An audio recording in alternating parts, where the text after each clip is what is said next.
Bayangkan jika hutan mangrove kita terus menyusut, bukan karena bencana alam, tapi karena kelalaian kita sendiri. Karena komitmen kelembagaan yang melemah, koordinasi yang terfragmentasi, dan masyarakat pesisir yang kehilangan harapan akibat tiadanya dukungan. Jika kita membiarkan ini terjadi, target pemulihan ekosistem mangrove akan gagal. Kontribusi terhadap Volunet-Sink 2030 pun terhenti. Bencana abrasi, rob, dan intrusi air laut akan mengancam jutaan warga pesisir dari Langkat hingga Merauke. Tapi kita masih punya pilihan untuk bertindak. Perlindungan dan pengelolaan mangrove hari ini membutuhkan pendekatan baru, adaptif, berbasis data, dan partisipatif. Scenario planning menjadi alat strategis untuk membaca masa depan dan menyiapkan kebijakan yang tangguh.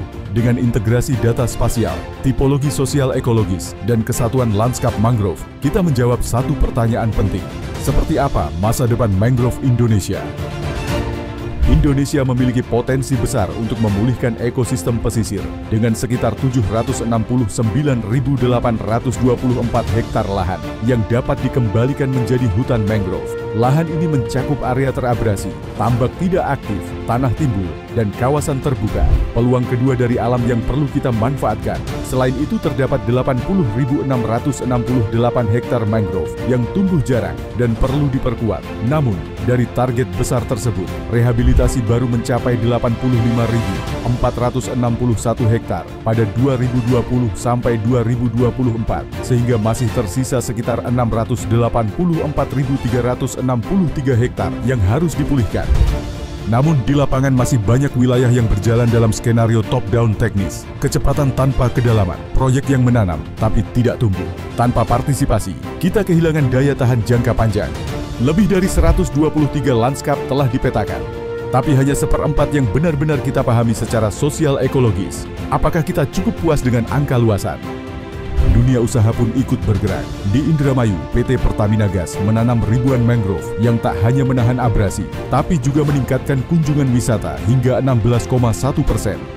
Di Banten, PLTU Jawa 7 berhasil memperluas kawasan mangrove hingga 19 hektar, menjadi benteng alami dari abrasi, sekaligus rumah baru bagi satwa liar. Sementara di Mempawah, PT Aneka Tambang menanam 65,4 hektar mangrove dan membangun 250 alat pemecah ombak sebagai inovasi perlindungan pesisir, sekaligus mendukung penyerapan karbon. Semua ini membuktikan bahwa ketika pemerintah, dunia usaha, dan masyarakat berjalan beriringan, kita bisa membangun pesisir yang lebih tangguh, hijau, dan berkelanjutan.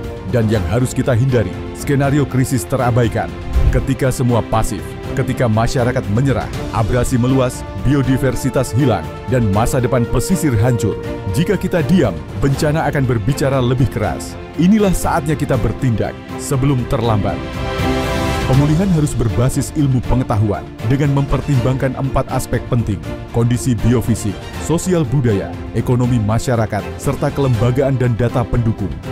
Lokasi prioritas pun telah ditetapkan di 37 provinsi, mulai dari kawasan dengan kerusakan tinggi hingga yang ringan. Melalui program Desa Mandiri Peduli Mangrove adalah upaya kolaboratif antara negara, dunia usaha, dan masyarakat untuk memulihkan lingkungan melalui pengelolaan mangrove yang lestari dan berbasis partisipasi aktif. Masa depan mangrove Indonesia tidak akan ditentukan oleh rencana di atas kertas, tapi oleh tindakan nyata hari ini. Waktunya bukan besok, tapi sekarang untuk bertindak bersama.